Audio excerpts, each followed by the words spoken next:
This is how I would write an academic research paper on a weekend. Now, I am starting on Friday. Friday evening. It's my video, I can do what I want, but the thing about starting on Friday is that it gives you a whole night and a whole sleep to start thinking about things. Now, one thing I like to do when I'm writing a paper is I need sleep in between each section, in between each process, so I can actually sort of generate new ideas, come up with things. So I want to maximize the number of sleeps before submitting this article. So here I've got a sleep. Let's do a brain. That is a terrible brain. Here's another brain. There we are. Here's another brain. Oh God. And here I'm making sure that I have plenty of good sleeping and resting time, because as I'm sleeping and as I've had a break from the papers, I'm actually kind of thinking about the next steps. So on Friday evening, it's really important that we don't sort of get panicked and we start jumping around into loads of different things. This process is going to ensure that it's sort of streamlined, but also your brain is only really good at thinking about one thing at any given time. So on Friday evening, before I've even started writing, the one thing I want to do is make sure that I've got all of the information I need to enter Saturday ready to go. So by all the things I need, I mean figures. So I've made sure that I've got all of my figures and tables and graphs and everything that I need to talk about. So I've got figures such as bar charts, scatter graphs. I may have schematics, like little diagrams of things that I want to talk about. Oh look, it made a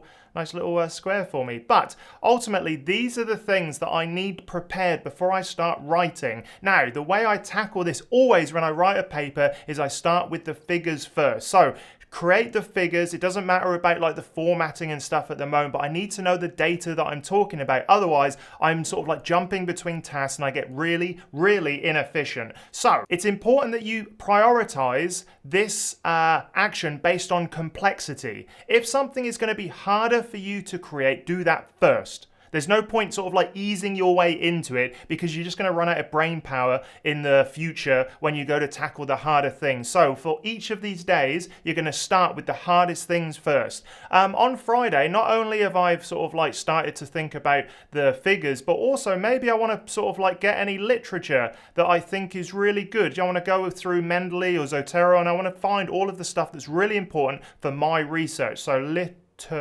there we are. Okay, I got it. Literature. Then also I want to sort of start thinking. I'm going to allow my brain to be creative, and I'm going to put down any dot points about the figures that I definitely want to talk about and that I definitely want to be part of the story, the research story that we're trying to tell. So I want to talk about any trends.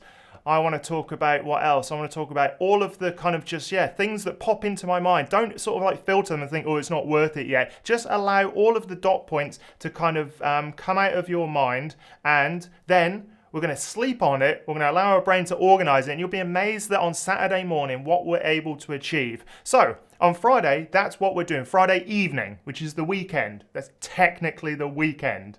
My video, I get to do what I want. Saturday, this is where it kind of all really kicks off. And because we don't want to jump around too much, one thing I want to do on Friday is maybe put my figures into a little bit of an order. But on Saturday morning, I want to make sure that I've got an absolute sort of structure to my figures, because those are going to be the backbone of my scientific research paper. Remember, we got different sections. We've got the introduction, we've got the abstract, we've got the conclusions, got results and discussion. All of those things are kind of, important to write, but the order is very important. I would write the results and discussion first. And the thing is, there's no sort of AI tool that will do that for you initially. So what you need to do is start with your research story. So here we're going to sort of say, okay, we're going to go in this order for my research story, because I'm going to talk about this schematic first, then I'm going to talk about this bar chart, and then I'm going to talk about this scatter graph.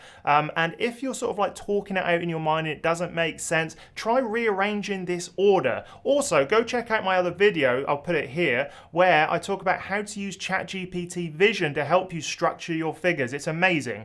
Anyway, so that is a tool that you can use, but ultimately you're going to use your intuition. Can you talk through your figures? And that's the story we're going to tell. Then on Saturday, the one thing we're going to do is under or next to each figure is we're going to just put the dot points that we want to mention for each figure. Okay, let's get rid of that line. And let's say, okay, on Saturday, what we're doing is I want to talk about, for this figure, these 3 dot points. It could be the trends you see, it could be the important factors, the take-home messages from that figure, whatever it is, that's what we want. So we want at least 3 things, or it could be more or less, it doesn't really matter, but I always aim for at least 3 to 5 things about each figure that I want to address. And then we've got our structure. So on Friday, we're collecting all the information. Saturday morning, this is the structure. We're allowing our kind of brain to sort of like just create that narrative naturally. Like I said, play about with the order if you need to. That's super important. Then Saturday morning, I'm going to sort of like stop after I've done this for about an hour. The one thing I like to do is throughout this weekend is I will be using deep work kind of processes to make sure that I stay on track. So this is going to take me about 45 minutes. Then I'm going to have another break. There we are, 45 minutes. Then I'm going to have a break, and then I'm going to try something else. And I'm going to do this for as much as I can. In that break, I want to make sure that I'm thinking about nothing else. Sorry, no, not nothing else. That I'm thinking about anything but the research. So go take a walk, watch something if you want. Anything you find energizing. Don't just scroll on your phone, because I find that just saps my energy. And then what we're going to do is we're going to take this results and discussion, so results and discussion, R&D, and we're going to flesh out all of the things that we want to talk about, that research story where we use the figures to kind of structure what we're talking about. Now, you can use ChatGPT to do this. Go check out that video that I talked about before where I said, hey, to ChatGPT, I said, hey, these are the dot points, and I actually put in the figure, turn this into a paragraph suitable for a research article, and then it'll actually give you your first draft for you. The thing about this is you cannot use it as your final draft. It has to be your first draft, but if you want to do it the old-fashioned way, you can just flesh out these dot points. It doesn't take too long, to be honest. So then we're turning these dot points into full paragraphs,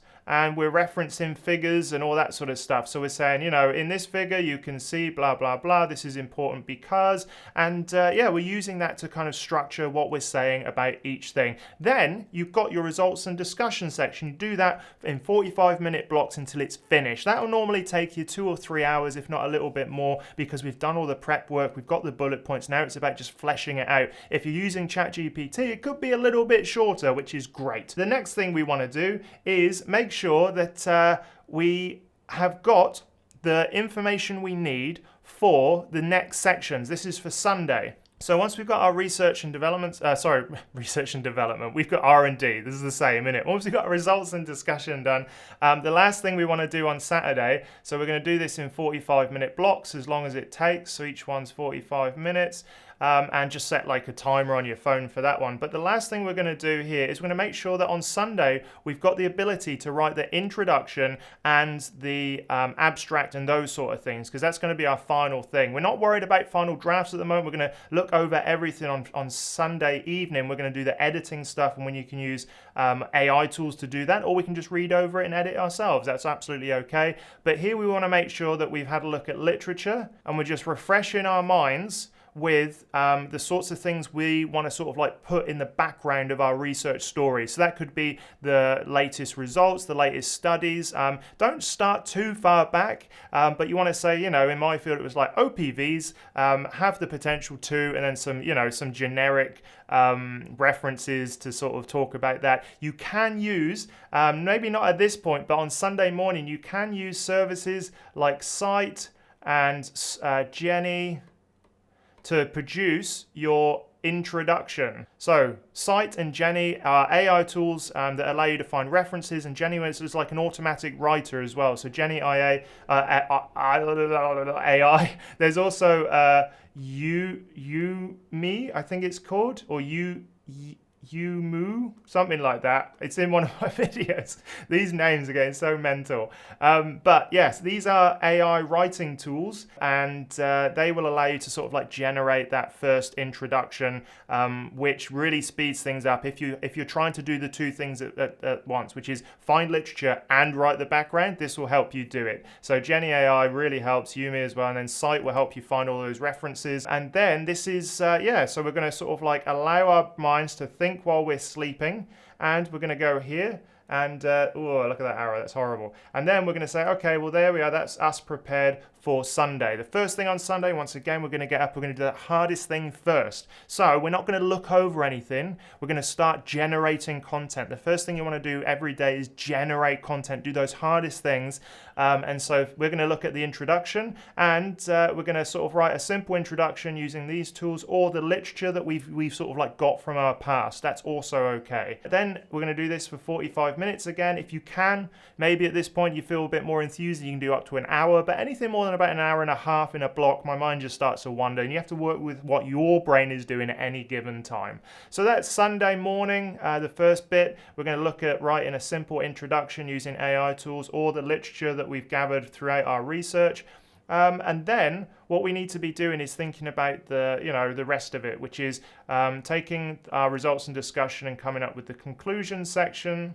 And we may at this point have an abstract, have a go at an abstract. So there are simple structures that you can use to write an abstract. Go check out my ebook, The Ultimate Academic Writing Toolkit, where I talk about the structures for creating all of these things. So I'll put a link to that in the description below. But it's important that you don't just start writing from scratch. One thing I absolutely really recommend you do before you start writing an introduction, before you start writing conclusion, before you start writing an abstract, is get your mind into that mode by reading a couple of abstracts or a couple of introductions, and just use it to template your own response or your own sort of like first draft. So one thing I used to like to do if I needed to write an abstract is I would read, say, 2 or 3 abstracts in the field that I'm writing about, and that will help me then get my mind into like abstract mode or introduction mode or conclusion mode or whatever it may be. So that's what I would do. So do some reading before each one of these sections on Sunday, and once again, you may want to spend 45 minutes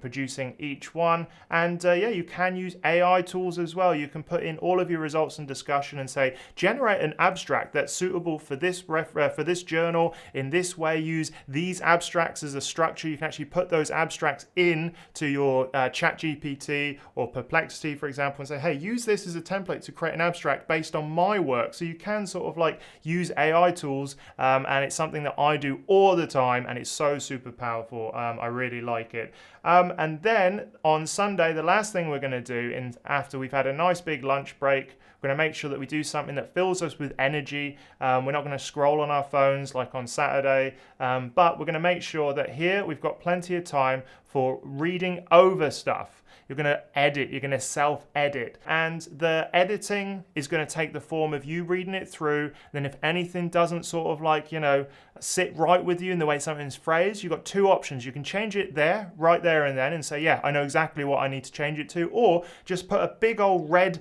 sort of box around it, or highlight it red and just say, a little comment saying, come back to this later. Sometimes I can't think of how I need to change it at that time, but if I come back to it at a later stage, which we're going to use Monday morning before we submit this article, that is going to be really useful for you. So you don't have to change it right away. You want to keep that momentum up. If you can't think of something, put a red box around it, boom, move on, easy peasy. So here we're going to edit, and we're going to review, and then we can use AI tools like ChatGPT to do that sort of process for us, where we can put in a paragraph and say, does this make sense? Is this suitable for journal? Give me some recommendations, or give me a score out of 100 on how this reports for accuracy, readability, that sort of stuff. And then you can sort of use that to sort of like give yourself feedback on how this actually sounds. I have used AI as an editor, as a reviewer, and it tends to work really well. It just helps you sort of like formulate your own ideas. And if you're struggling, if it's English as a second language, you can actually just say,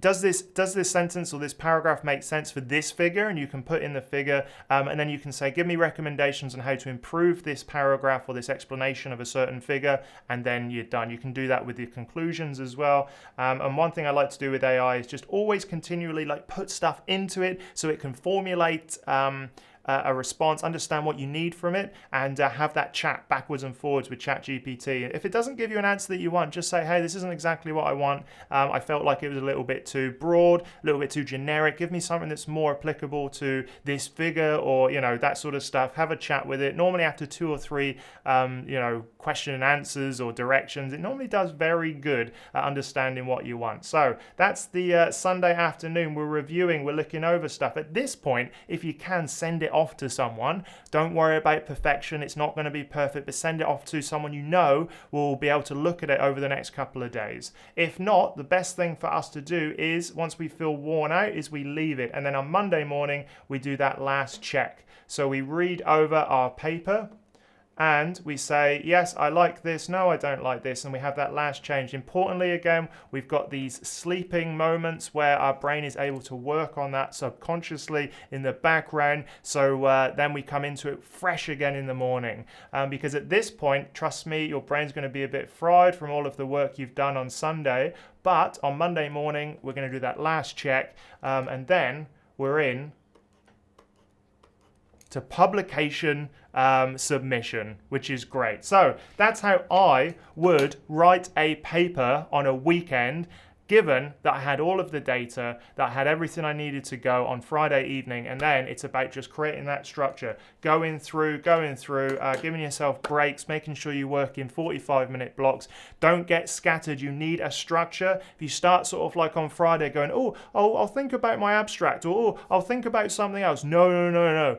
Keeps this sort of like focusing on one thing at a time in this structure, and you will end up with a paper by the end of the weekend. And you can use AI tools. It's so great. The world of research has changed with the onset of AI tools. It's made things so much easier. Anyway, I'm waffling. That's how I would do it.